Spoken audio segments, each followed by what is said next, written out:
नमस्कार दोस्तों, स्वागत है आप सभी का हमारे यूट्यूब चैनल एस्पायर एजुकेशन में। देखिए दोस्तों, सीबीएसई ने जो अपना जो सिलेबस जारी किया है, उस सिलेबस को मैंने आपको अकाउंटिंग और बिजनेस स्टडीज़ के सिलेबस बता दिए हैं। तो अगर आपने नहीं देखा है तो आप हमारे चैनल पर जाकर उन दोनों वीडियो को देख सकते हैं। वहाँ से आपको एक जो है बिजनेस स्टडीज़ और अकाउंटिंग के जो क्लास 11th और 12th के टर्म 1 और टर्म 2 के जो सिलेबस हैं, उसके बारे में आपको डिटेल वीडियो मिल जाएगा। वहाँ से आप उसको देख लीजिएगा। आज हम लोग बात करेंगे इकोनॉमिक्स के सिलेबस के बारे में। तो सबसे पहले हम लोग क्लास 11th के इकोनॉमिक्स के सिलेबस के बारे में बात करते हैं और उसके बाद हम लोग क्लास 12th के इकोनॉमिक्स के सिलेबस के बारे में बात करेंगे। तो वीडियो को पूरा अंत तक देखिएगा और हमारे चैनल को सब्सक्राइब जरूर कीजिएगा। तो चलिए हम लोग देखते हैं। सबसे पहले जो यह इकोनॉमिक्स का एग्ज़ाम होगा वह एमसीक्यू बेस्ड होगा। टर्म 1 वाला एग्ज़ाम आप लोग जानते ही हैं और ये 90 मिनट का एग्ज़ाम होगा। 40 मार्क्स के क्वेश्चन होंगे, 10 मार्क्स का प्रैक्टिकल होगा।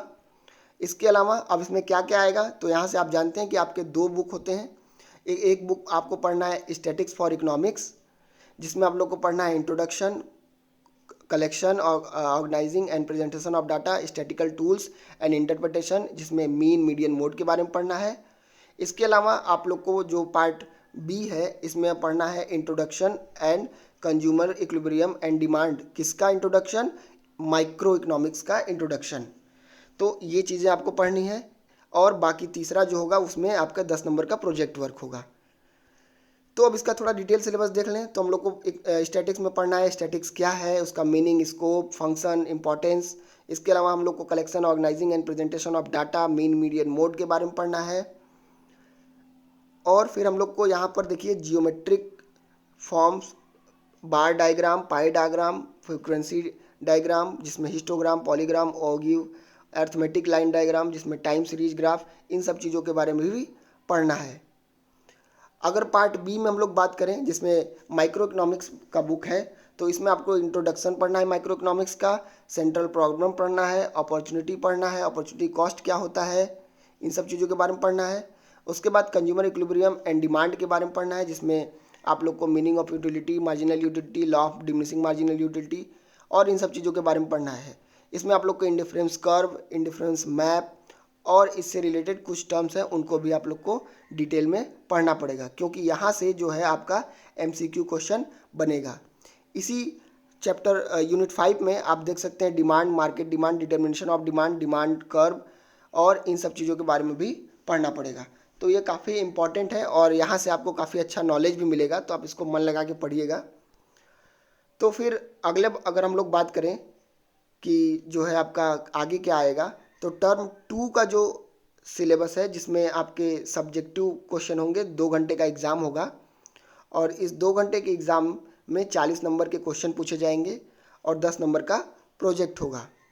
अब यहाँ पे बात करें अगर पार्ट ए में जिसमें स्टैटिक्स फॉर इकोनॉमिक्स का बुक पढ़ना है, तो उसमें statics tools, interpretation, measure of dispersion, correlation, index number, इसके बारे में हम लोग को पढ़ना है।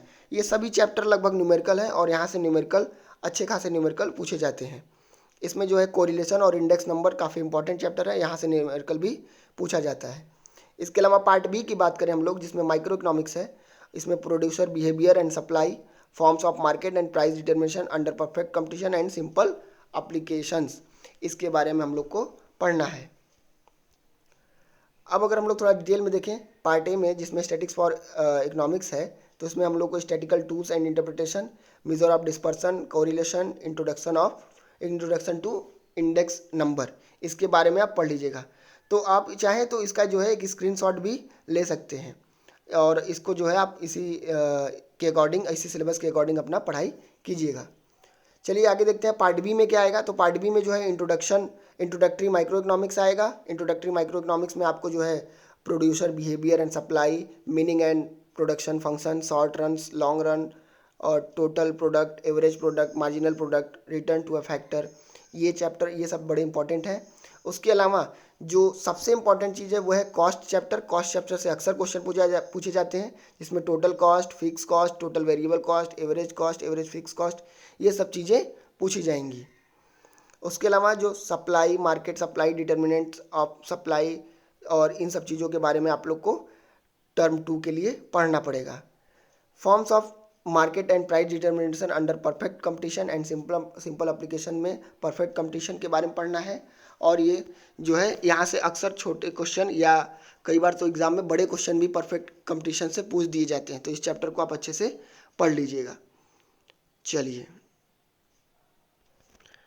अब हम लोग क्लास 12th का जो इकोनॉमिक्स है उसका हम लोग सिलेबस देख लेते हैं। तो यहाँ पर जो एग्ज़ाम होगा टर्म 1 का वो MCQ बेस्ड क्वेश्चन पेपर होगा, 90 मिनट यानी 1.5 घंटे का होगा और 40 मार्क्स का जो MCQ आएगा। 10 नंबर के क्या होंगे, आपके प्रोजेक्ट होंगे।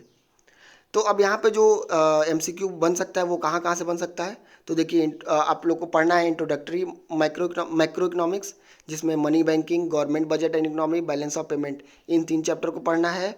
इसके अलावा इंडियन इकोनॉमी डेवलपमेंट, जिसमें आपको डेवलपमेंट एक्सरसाइजेज, डेवलपमेंट एक्सपीरियंसेस, उसके बाद इकोनॉमिक रिफॉर्म्स 1991, उसके बाद जो है आपके Indian economy on the eve of independence, Indian economy 1950 to 19, उसके बाद liberalisation, privatisation, globalisation and appraisal, और फिर आपको current challenges facing Indian economy, जिसमें पावर्टी, ह्यूमन कैपिटल फॉर्मेशन और रूरल डेवलपमेंट के बारे में पढ़ना है।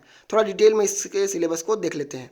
तो देखिए सबसे पहले आपको मनी एंड बैंकिंग में मनी के बारे में पढ़ना है, उसका कॉन्सेप्ट, मनी की सप्लाई कैसे होती है, करेंसी क्या है, ठीक, और net demand deposit held by the commercial bank, money creation कैसे होता है कॉमर्शियल बैंक के द्वारा, सेंट्रल बैंक क्या कौन होता है और उसके क्या क्या काम होते हैं, और कैसे सेंट्रल बैंक क्रेडिट को कंट्रोल करता है, गवर्नमेंट बजट और उसके उस जो इकोनॉमी है उसके बारे में पढ़ना है।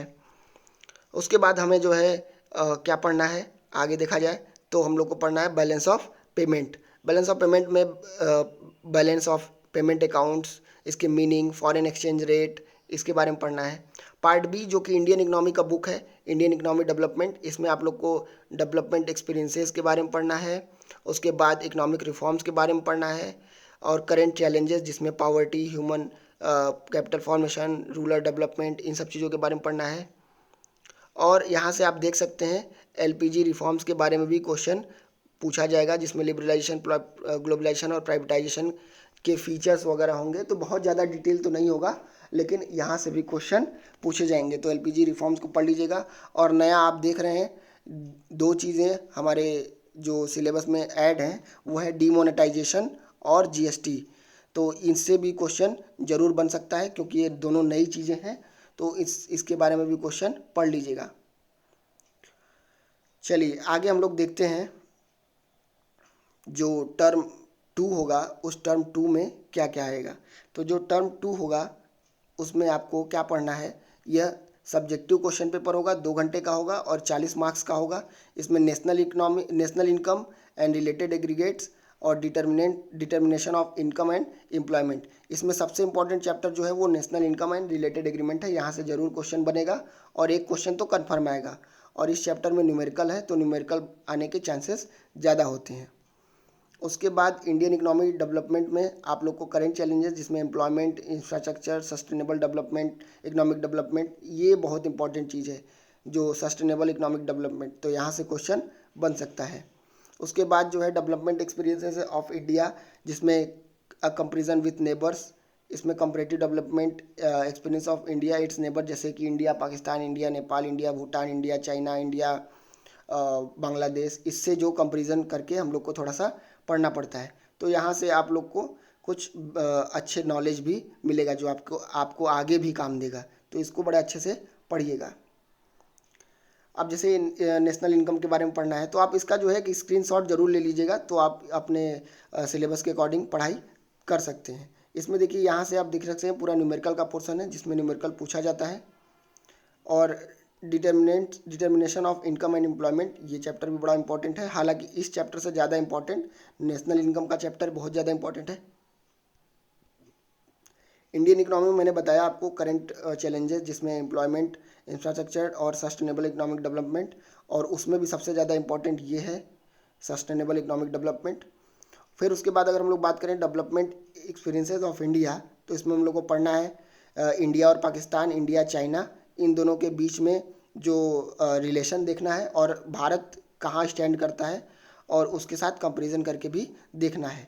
उसमें क्या क्या कंपैरिजन करना है, तो economic growth, population, sectoral development and human development indicators, इन सब चीज़ों के बारे में पढ़ना पड़ेगा। तो ये कुछ जो है आपका सिलेबस है टर्म 1 और टर्म 2 का, क्लास 11th और क्लास 12th दोनों इकोनॉमिक्स का मैंने बता दिया है।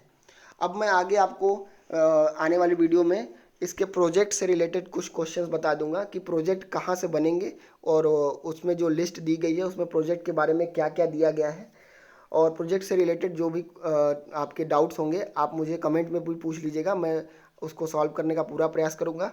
और अगले वीडियो में हम लोग प्रोजेक्ट के बारे में भी बात करेंगे। तो फिर इस वीडियो में इतना ही। अगर आप हमारे चैनल पर नए हैं तो चैनल को सब्सक्राइब करना मत भूलिएगा, बेल आइकन को प्रेस कर दीजिएगा, लेटेस्ट नोटिफिकेशन आपको मिलते रहेंगे। और वीडियो पसंद आए तो उसको लाइक भी कीजिएगा और अपने दोस्तों को शेयर कीजिएगा। तो फिर मिलते हैं अगले वीडियो में। इस वीडियो में सिर्फ इतना ही, तब तक के लिए जय हिंद।